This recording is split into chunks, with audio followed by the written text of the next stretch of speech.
Okay, so the next unit here is going to be on probability and statistics, and we're going to start by looking at some basic probability.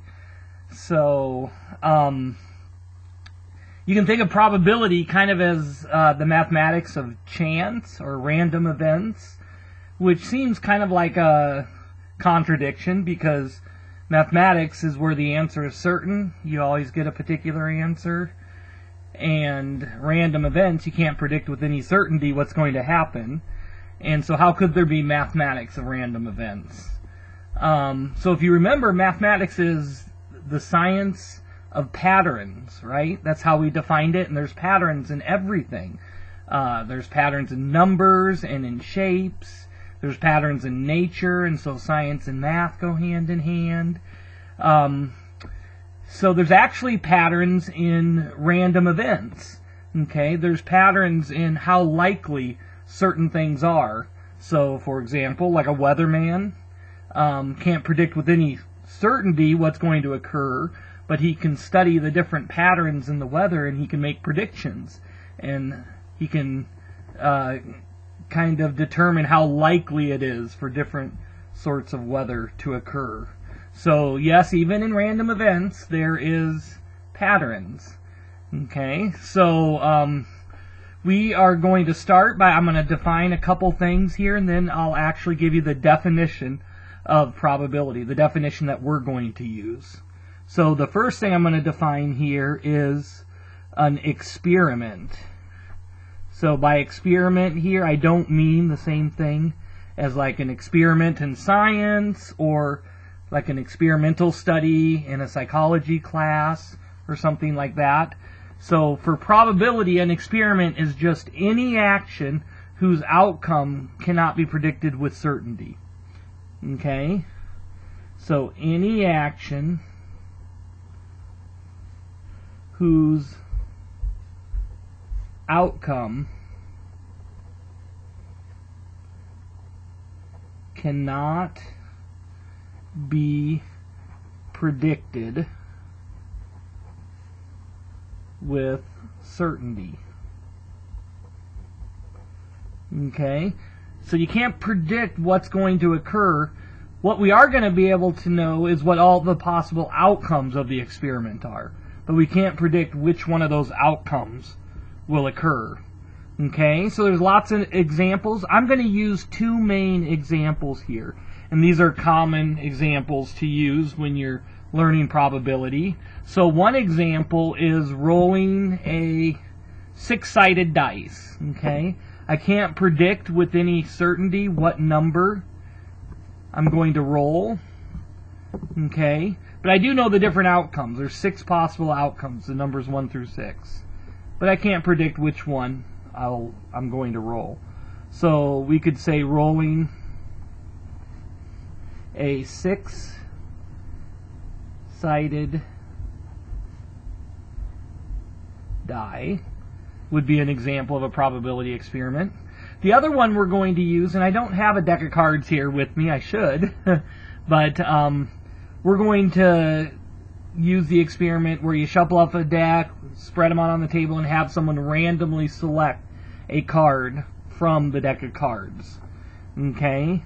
So we can say randomly selecting a card from the deck. And we're going to just be working with just a regular deck of cards without any jokers. Okay? And there's 52 cards in the deck, so we know all the different possible outcomes that could occur here, but I can't predict with any certainty which one of the outcomes is going to occur, as long as someone randomly selects a card from the deck. So those are going to be the two examples we use. They just are nice examples to begin with, and there's a lot of good questions that you can ask about these. So now what I want to do is I want to define something. It's kind of a strange name here, but I'm going to define something called the sample space.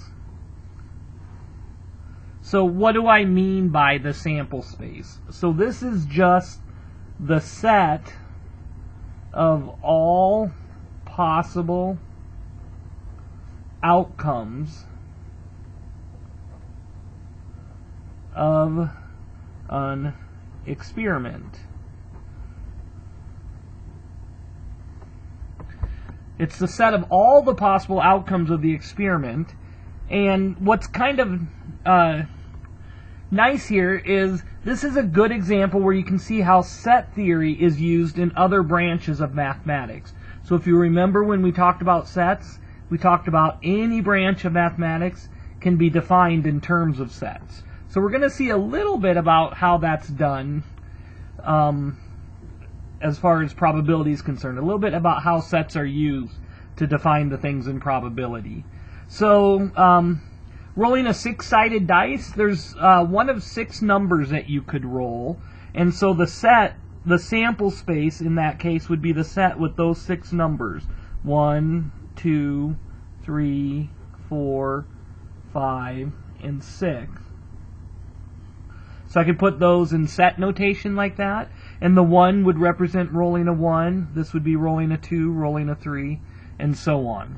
And so this would be considered the sample space for rolling a six-sided dice. So it's a very simple sample space. Okay, now drawing a card from the deck, randomly selecting a card from the deck, there's actually 52 outcomes here. And I'm not going to write them all out, so I'll use a description.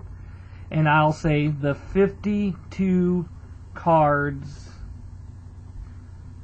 in a normal deck of cards. Okay. Now, not everybody is necessarily familiar with a deck of cards. So I have your textbook here. If you're not familiar, you may want to let's see if I can find the textbook here. I thought I had it right over there and I didn't. Let me look here. Oh, here it is. I did have it over there. I just wasn't looking in the right spot. Okay, so if you're not familiar, in section 1 of your textbook, there is a picture of the sample space for a deck of cards. Okay, so for us it's on page 260.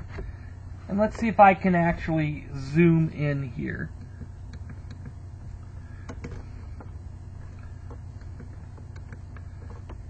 There you go, it's on page 260. So if you notice, there's 4 suits in the deck: heart, club, diamond, and spades. And each suit, there's 13 cards. There's the ace through 10. So the ace is kind of like 1. So 1, 2, 3, 4, 5, 6, 7, 8, 9, 10. So there's 10 number cards. And then there's a jack, a queen, and a king.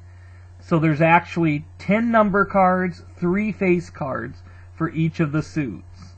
Okay, 13 cards in each suit, 4 suits. 13 times 4 would be 52 cards in the deck. Okay, so you may, if you're not familiar with the deck of cards, when I ask about problems with playing cards, you may want to refer to this diagram. It's on page 260 in this particular textbook here. Okay, so so basically it's the 52 cards in a deck. That's the sample space. Okay, so now that we've defined these here, let me define one more thing. And this is an event.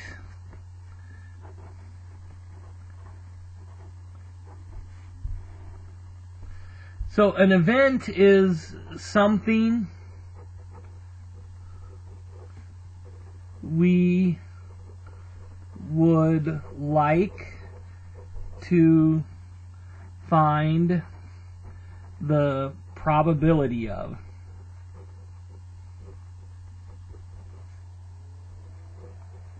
something we'd like to find the probability of. Another way that you can think of this, though, is an event is also a subset of the sample space. So you can also define it as a subset of the sample space. And we talked about subsets earlier in the course. So an event is a subset of the sample space. So let me explain what I mean here.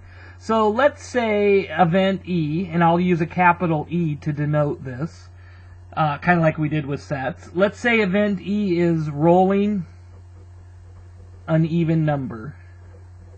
So let's say there's like a game that people like to play. They roll a 6-sided dice, and if it's an even number, they win the game. Ooh, I didn't win there.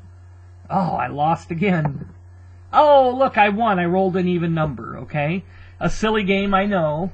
But if that were a real game, you would be interested in how likely you were of rolling an even number. How likely is that?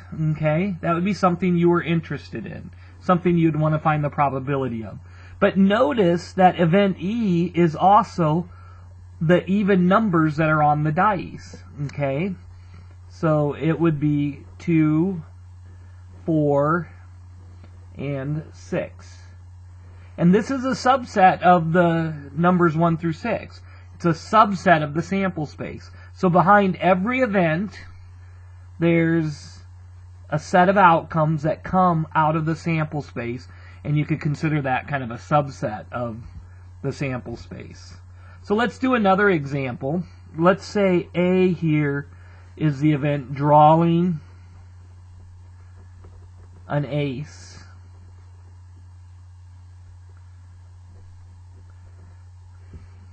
Okay, so like there's a game, you spread the cards out, you draw out a card. If it's an ace, you win the game. In that case, you would like to know the probability of drawing an ace. And drawing an ace is not an outcome. Drawing an ace is an event that contains 4 outcomes. Okay? In this case, it would be the ace of spades, the ace of clubs, the ace of hearts, and the ace of diamonds. Okay, and these would be the four events, or the 4 outcomes contained in this particular event. Okay, those 4 aces, and it's because there's 4 aces in the sample space, 4 aces in the deck of cards. Okay, so now with those in mind, an experiment, a sample space, and an event, we can actually define the probability. Okay, so the probability of event E is given by the following formula. Probability of event E. So this is how you would denote it. P, and then inside this parentheses you would put in whatever the event was you wanted to find the probability of. And this would mean probability of event E, and it is equal to the number of outcomes in event E, okay, divided by number of outcomes in the sample space. So that would be like the total number of outcomes. So the bottom number would be the total number of outcomes in the sample space. The top number would be the number of outcomes contained in the event that you want to find the probability of. And that would give you the probability of event E. Now, just so you know, this is known as the classical definition of probability, and it does assume that all the outcomes of the experiment are equally likely. And for us, that's going to be good enough. Assumes all outcomes of experiment are equally likely. There are situations where that does not hold. we're not interested in those. Okay? And this is okay, like rolling a dice, any number that comes up is equally likely.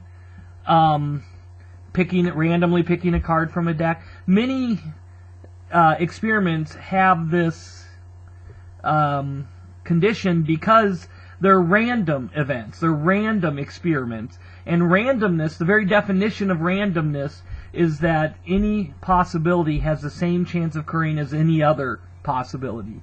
If that did not hold, then the experiment wouldn't be random. Certain events would be more likely than other events, right?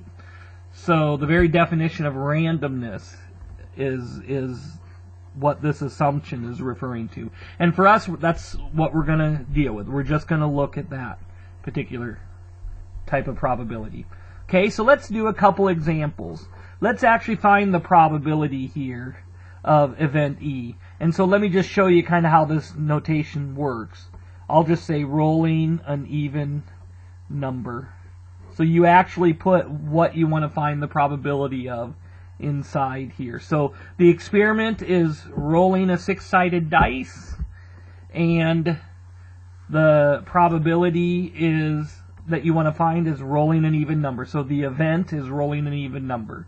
So the bottom number here is the total number of outcomes of the experiment, and in this case there's 6 possible outcomes. So I always start by putting in the bottom number because that gives you the total number, and then as I'm thinking about the total number of outcomes, I'm thinking in my mind, out of those 6, how many are even numbers? And the answer is there's 3. So that's the number of outcomes in this event, okay, in this setup here. So it'd be 3 out of the 6 outcomes are even, right? And you would get a probability of 0.5. Okay, and the probability is actually a decimal number. It'll always be a number between 0 and 1. In this case, 0.5. So sometimes people might think of the probability as a percentage, like 50%. So this is just moving the decimal point over 2 places and writing it as a percent. And this is kind of helpful because what you're thinking of is it's going to happen 50% of the time, right? So how often am I going to roll an even number? Well, 50% of the time. In this case, half of the time. I'm just as likely to roll an even number as not roll an even number. Okay?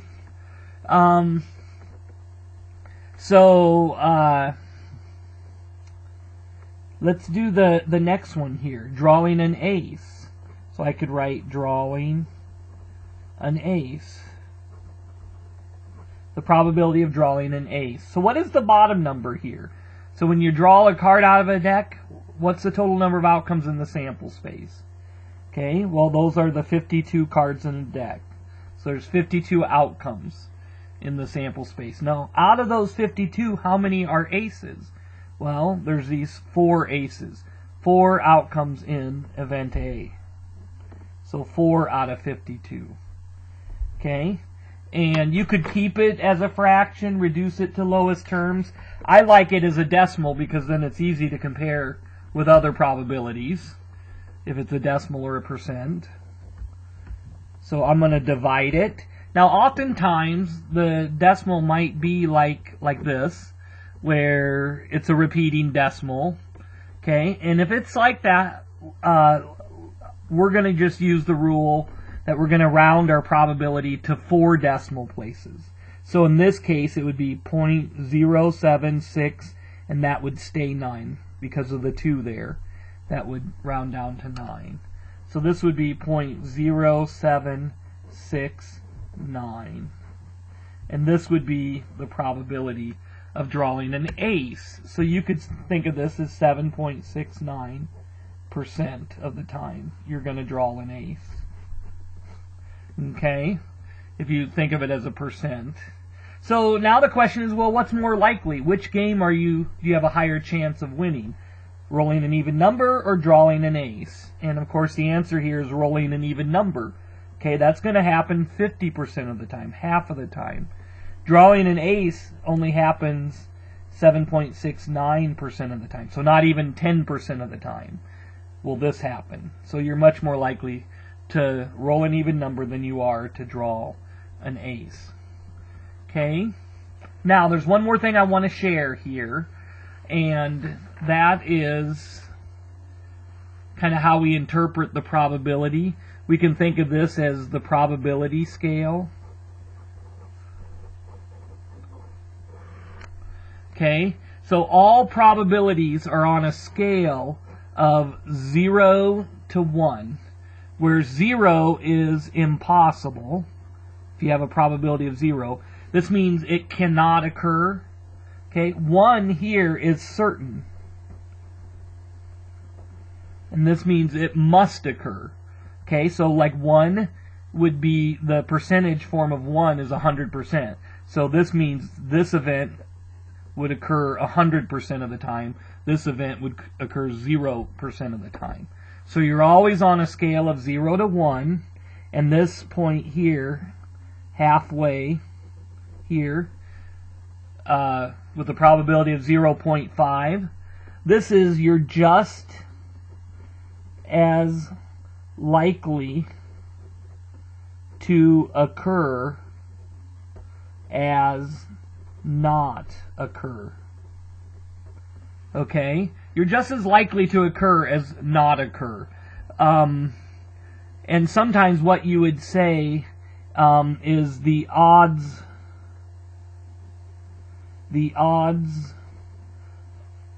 are 1 to 1. If you're just as likely to occur as not occur, then you would say that the odds are 1 to 1. It means for every one way you can win the game, there's one way you can lose the game. Okay? So like winning the lottery, the odds against you winning the lottery are like 1,000,000 to 1. Meaning for every 1,000,000 ways you can lose the game, there's one way you could win the game. So 1,000,000 to 1 are very low odds, right? The odds 1 to 1 would be equal odds, just as likely to occur as not occur. Okay? And then basically, here, this is just as likely to occur as not occur. As you go down from 0.5 towards 0, you become less likely. Until you hit 0, then you're impossible. So numbers really close to 0, like 0.0001, that would be very, very unlikely. Okay? And then as you go up from 0.5 up towards 1, you become more likely. Until you hit 1, and then you're certain. So a number really, really close to 1, like 0.999, that would be very, very, very likely. Okay? And let me give you an example here of an impossible event so you can see. Let's say you want to know probability of rolling a number that we'll say is greater than or equal to 10. Okay, well, what's the probability of rolling a number greater than or equal to 10? So out of the 6 numbers that I could roll, how many of them are greater than or equal to 10?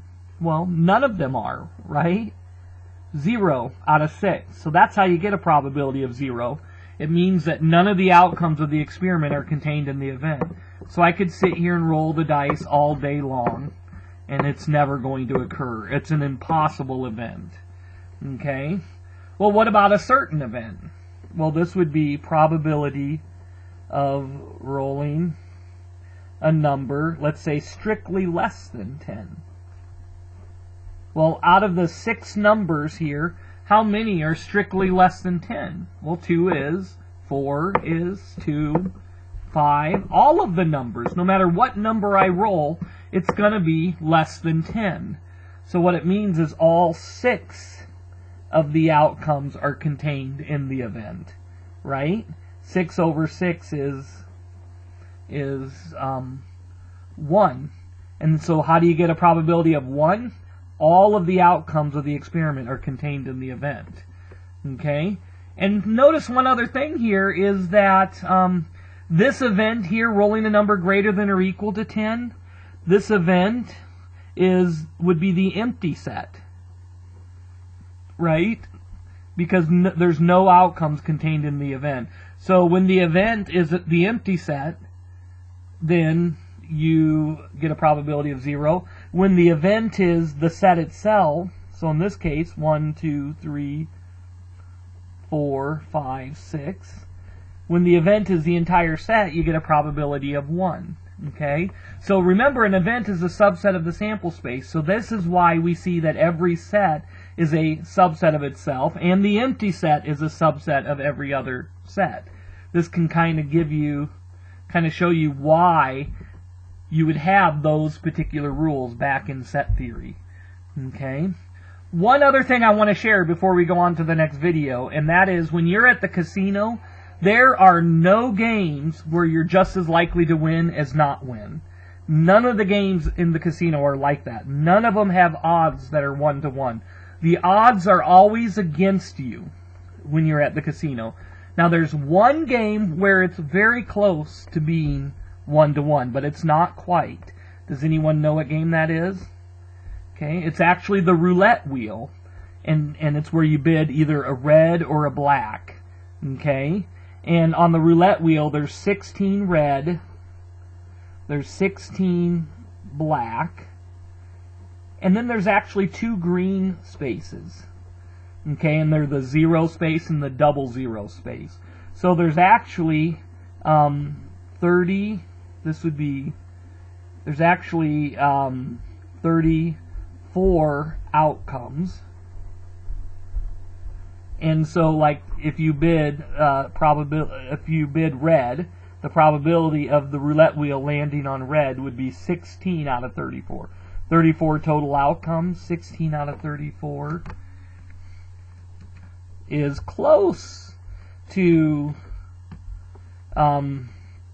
It's close to 50%, but not quite. It's still in the favor of the house. It'd be 47% chance of winning that bet. Okay? Now, when you're at the casino, the closer the odds are to 1-to-1, the closer this is to 50%, the less the payoff. So when you bid red or black, there is a good chance you could win. It's not 1-to-1. The odds are still against you. But there is a good chance you could win. It's just that the payoff is not very big. If you're going to bet like on a single number, then it's like 1 out of 34, which is very unlikely. The payoff is going to be a lot bigger in that case. Okay? So the smaller the probability, the bigger the payoff. And as it turns out, then, the casino is guaranteed to make money. And the reason for that is that there is a mathematical theorem, and the theorem is known as the law of large numbers. Sometimes it's referred to as the law of averages. And what this theorem actually says is, as the number of times people play a game increases, as that number gets large, as the number of plays grows and grows and grows, then the amount of money the casino is going to win is going to approach infinitely close to a certain amount per game.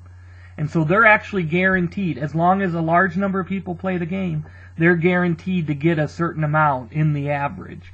So any one game they might pay out some, but in the average, it's going to average out in their favor. And there's a mathematical theorem that says that. And so what that means is there's a mathematical theorem that says as you play, as the number of games that you play increase, it will not be in your favor. It will balance out to be not in your favor. And so you really will not get ahead by trying to win, by playing more and more games. The only way you could actually earn money at a casino or get money from a casino is to like decide to pay $20 for a night of entertainment and stop at $20 and then get lucky in that little bit of time and actually win $100 or something, and then to just stop and to leave with the $100. That's really the only way you would win, not by playing more and more games, because in the law of large numbers or the law of averages, it will balance out against your favor and you will not come out ahead. So just a little bit of helpful information there. So in the next video, we're going to look at some of the just basic techniques that you use when finding probabilities.